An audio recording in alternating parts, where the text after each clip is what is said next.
Yeah, well, my name is Clark Valentine. I'll tell you all a little bit about myself first, and then we'll talk about the work here. Currently, I'm an assistant professor of drawing at the University of Arkansas at Little Rock. So I'm going to try to get through my talking fast. I'm a teacher. I love discussion. I would love to hear your thoughts about the work. I want to leave some time for questions tonight for sure.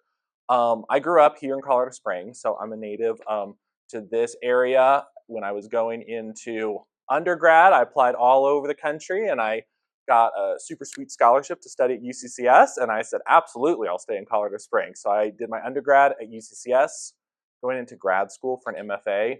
Again, I applied all over the country and just the plan was to be here. It just kind of worked out that way. So I went to Colorado State for my Master's of Fine Arts degree. After I graduated with my MFA in 2022, I got a visiting position back at UCCS. So I was here last year teaching at UCCS, where a lot of this work really started. And then in 2023, I got a tenure track position at the University of Arkansas at Little Rock. So I just finished my first year there. I'm kind of now in my second year. I run the drawing program there. I'm also the BFA coordinator. So everybody who's getting a BFA, whether that's in drawing and painting or furniture design or metalsmithing or blacksmithing, I'm overseeing those students at my university. And it is just a great job. I love being able to talk about interdisciplinary art practice. That's really kind of the core of my passion. I believe we're in like a post-discipline world. So even though y'all are seeing drawings in this show, my work is really informed by multi-modes of making and really trying to consider how different studio practices inform one another and how our dialogues with other people can generate new ideas, even in discipline-specific work. So outside of my drawing practice, I run a collective of artists. We're called the I Found You Collective. You can look us up later. We're a group of artists on 4 different continents. So starting in 2020, we all met each other at a residency that was digital, of course, because of COVID, but it was through the School of Visual Arts in New York City. So every Sunday since then, we've met on Zoom. Sunday works because we can pair our time schedules with people in LA and people in Hong Kong and everywhere in between. And we just sit and we talk about work and we build projects together. And we spent the last few summers traveling, putting on installation projects. So a lot of the dialogue that I'm having with people from other cultures has really come to inform this work. So the body of work that you're seeing here, I would say the visual language that I'm working in really developed back when I first met Deborah. That would have been 2017. So I really found a home as a student with reductive, quiet, meditative drawing practices. I fell in love with drawing initially because it is such an authentic documentation of our body in the moment. There's no hiding what's happening, right? As I put a mark down on a piece of paper. It's like that is the history of my movement. I also think it carries my emotional and spiritual and mental states of being, that as a mark is put down with a ballpoint pen, every drawing in here is made with ballpoint pen, like this tool that we're intimately familiar with. There's no hiding what's happening with it, right? This is just about me and who I was in that moment and kind of this memory that's being left behind. So that's something that really carried my interest all through grad school. A lot of my work is large scale like this, but as I moved into the 2022-2023 school year, I finished off a job in my grad degree up in Fort Collins. I got this new job here in Colorado Springs, so I was kind of moving spaces. I had this 1-year teaching position. I didn't really feel confident enough to like set up like a full studio post grad school, so I really had to kind of make an adjustment in my studio practice. So instead of working at this large scale, which I was in grad school, I had to figure out what can I do on a smaller level, just purely like practical limitations to begin with. And also like trying to leave that grad school setting of like, I just completed this body of work, like what is next? What questions do I want to ask?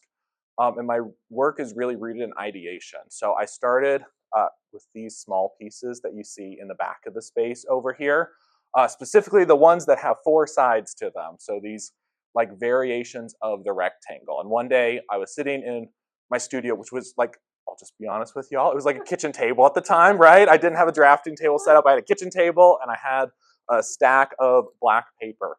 And I was like, what am I going to do? And I just started asking, like, how many variations of the rectangle can I draw? So I opened up my sketchbook and I made, I think, like somewhere between 400 and 500, like, variants of this. And I went through and I put X's on the ones that, I don't know, I thought sucked for whatever reason. Like, it just didn't have the right energy to it. And I just kind of captured um, these rectangles sitting in a space that had maybe just an interesting tension of positive and negative space. And then I returned to kind of this woven language that I had been working with throughout grad school. So each of these pieces, what I do is I start with at least one, usually two perfectly straight lines in the work. So I lay those out with a ruler. In this big piece here, it's right down the middle. Um, and you can find it in each one of these pieces. But I lay out my first mark with a ruler. Then I work kind of radiating out from that central mark. So my second mark, from this point, I'm just working by hand. I'm trying to perfectly mimic this first mark that I made. So inevitably, as I'm scratching across the paper, a little mistake is going to happen. My third mark is trying to mimic the second mark. So I have to work my way around that mistake. Another mistake pops up, and so on and so forth as I work my way out. So all of these waves in this really kind of like organic undulating pattern in the work um, really is coming from chance. I think it's the marks that my hand naturally wants to make. If I approached a large sheet of paper and I really put down one mark and I wanted to say it was spontaneous, I don't think that would be very true, right? It would be informed by what I think a spontaneous mark should look like, right? Like the Zen calligraphy that I've seen, or Jackson Pollock's like drizzled paintings. So to find a mark that I think is truly spontaneous or like truly from my own body, I think this inability to meet perfection is kind of this slow process of discovering the way that I want to flow. And it really builds this meditative environment. So again, I'm talking about this narrative of trying to discover what to do with these pieces. It was also a very tumultuous time for me. I don't know that like the details of that are necessary like for somebody to read the work, but I think this idea of a meditative practice, especially in art making, is so impactful because in the best moments of life when everything's like taken care of, I'm like, oh my gosh, I have so much free time. I can go to my studio, I can just like sit and I can be in this flow and just be truly present. And on the other side of that pendulum, when everything's kind of hitting the fan in life and things aren't going well, or I'm in a place of struggle, it's like, okay, I can't control anything else, but I can go into the studio and I can control this one thing. So I think like for me as a person in the art making practice, like this really becomes a space of meditation where I'm able to return daily and like find these moments of stillness to sit with the work and just truly be present. And I don't necessarily know what carries visually or energetically in the pieces, but I really think like each mark carries the presentness of that moment. So I find that in my own making practice. I also feel like the art gallery is a modern day like chapel space. Like I feel like we come in here and like this is a ritual for us as lookers as well. So I have this ritual of meditation as I make, but when we go into a gallery space, we perform almost this spiritual ritual of being close lookers. So the idea of a ritual is like we go into whatever type of spiritual space and you spend this time pretending to be something that you're not, right? Holy, close to the divine, whatever that is. And you're like, I'm going to be sacred for this moment. We go through these movements, these rehearsed practices, and the hope is that then when we return to our normal lives, we take some little semblance of that perfection or that divinity with us. And I think in the gallery space, we enter here and we assume this role of somebody who is detailed and close looking and investigators. We want to look closely and explore what's going on in these pieces. And I think the gallery space offers us maybe that moment of presentness. So then when we leave that space, we take that intensity and that detail-oriented perspective with us. Maybe we can become more sensitive or more compassionate or more understanding when we're outside of this space as well. So that's something that I'm really thinking a lot about. What is that dialogue of ritual between what's happening in my space? What do you see in that in the work? What do you not see? And how does this become an opening for a viewer to maybe have this little ritual of slowness or stillness for themselves as well? Yeah, so that's kind of a good gist of what's happening in this work. I'd love to open it up just to kind of a conversation. It can be questions. If you have questions about me or my practice, I would love to answer those. I would also be really interested in just hearing what are your responses to the work? What are things that come to mind for you? Uh, Maybe what are the rituals of slowness that you find in your life? that have commonalities, maybe with this drawing practice that I'm talking about. Thoughts on that? Questions? Like I said, I'm a teacher, so it's always back to like dialogue. I hate doing like the PowerPoint lectures. Yeah, so my work, yeah, it really is like this quiet retreat. I got a lot going on, and my work is definitely responding to like abstraction that's happening in the American West and the Southwest, like out of New Mexico. And there's kind of these narratives of these painters that live off alone in the desert, right, and just paint at peace with the world every single day. And like that's not me. Like I have my smartphone, I have students email me all the time, I'm back and forth to classes. So in finding that stillness, like this really is a retreat from the busyness. So my studio practice, just because of the nature of my work, it's early in the morning. Like I try to be up, 5 a.m. I would love to be in the studio, get the coffee going, and I sit down in the studio and I try to work just in complete silence as much as possible. So really just trying to be present in that space. It gives me time and um, opportunity to evaluate how I'm feeling, how my body's responding to the drawing, how my body's responding to the rest of life. So I really feel like silence is important for this work. Because at the same time, it's like this could be created in a really mindless way, right? You can turn on music or a podcast or the audiobook and like you just crank along with this. And who knows, right, how much would change visually in the work. But I definitely think my experience would be lost, right? That this would just become this automated thing. But instead, I'm really trying to not think about the lines that came before this or the lines that came after this, but the single line in this moment. I'm here, right, just to observe what is happening, hopefully without like preference, right? Not is this the best thing I've ever drawn or the worst thing? Because if I went into that, most days I'd probably be thinking it's the worst thing. So really trying to be present without preference in the work. Vary a little bit. So I have, here, I'll slide out of the way. Sorry if I go off camera for a second, but I have a vertical line going through these pieces. And then as I work my way out, I kind of pick up at the corner of each triangle, working my way horizontally. And then vertically, what I'm doing, I'm starting at kind of the center point. So there's a straight line that has some broken points to it going horizontally right here, and then radiate out. So as I work my way outwards, another line picks up, or the point of that triangle becomes the black line. Are they? Yeah. So on these pieces, specifically the triangle pieces, my first couple days in the studio on a big piece like this is, yeah, sitting down and just measuring things out. So I sit with a big ruler and I space things. I think each of these are like 6.5 inches, and there's like a 1/2 inch space in between each triangle point and base of the triangle. So I lay it out with graphite. Mm-hmm.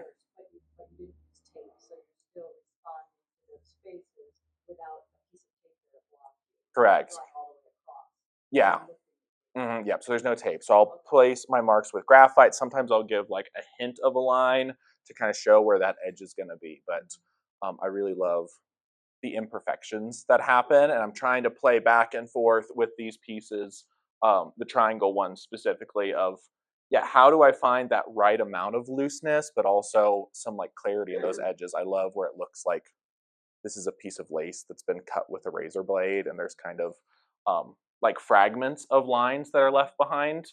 And I would say that's an ongoing conversation I'm trying to have with these pieces specifically, of how much do you refine it, when does it become overly refined or too curated, and then how do I distort that or pull back a little bit. I really think of, I just had a show in Arkansas called Draw, and then in parentheticals next to it was verb. I'm thinking of like drawing as an action, not drawing as an object. So my practice is really rooted in this singular flow of drawing. And I would say each piece is like an entrance and an exit to like one continuous thing that I'm doing. So the big pieces, as far as timeline goes, like this is taking between maybe 3 and 4 months to make, right? With hopefully a really daily practice where every day I'm getting up and I'm spending some amount of time in the studio. On a really good studio day, I have 8 or 10 hours that I can just kind of be in flow. But I definitely feel like the authenticity of the practice is to not try to force like to be in this state, or to say like this is the right state of mind to be in. It's like I've made a commitment to draw, right, to make these works and to show up, and like wherever I'm at, having the right balance of like self-compassion, like this is who I am today, and like that is okay enough, and I'm going to see what happens, right, and uncover or discover what's going on there, while also like yeah, I mean, the end goal is to get into like that flow state. You know, when you're like driving home and all of a sudden you're in your driveway and you're like, oh shoot, did I run any like red lights to get here? Like you just kind of lose sense of time. Like my best days in the studio, I have a timer set, you know, for 5 o'clock. So that way I know to like go cook dinner or go to the gym. And I'll just lose track of time. And sometimes like noon to 5 will just disappear. And I think most of us that are makers find that in certain moments. It's like that's the ideal, but I can't guarantee that I'm going to find that. And I don't want to discredit those other days. So I really have been thinking a lot over the last year and a half about what I said earlier with Ashley's question of like avoiding preference, right? Not to set that as a hierarchy. That's just a different kind of experience, and opening myself up to really unique and interesting things can happen in that flow state. And also unique and interesting things can happen in the day where like my back hurts, or like I just haven't had quite enough coffee yet. I'm like not in the flow, or my mind's churning because I'm waiting on that email back from the boss, or like is a budget going to come through? It's like that's a disruption, you know, in this piece of my life, and recognizing that that is okay and that's part of it, and to not let that be all consuming, right? I think good meditation isn't turning off your mind, it's cloud watching where you're just not held to it, right? You're not trying to say this is everything that I am. It's like this is a wave, it's here now, it's super real, and you can validate it, but also like this is going to pass and there's going to be something else, there's another wave coming, there might be a little bit of peace in between those waves as well. uh, the small pieces, I would say, if I have like good studio flow, usually about a week of studio work will get me through one of those pieces. Maybe I can get one and a half done on a really good week. Um, what was the work like before this? So in undergrad, I was doing a lot of like figurative work, and I really fell in love with abstraction as a tool to explore my own body without trying to like carry too much baggage. Like when we see a figure or when we see something representational, I feel like it locks us into this one thing.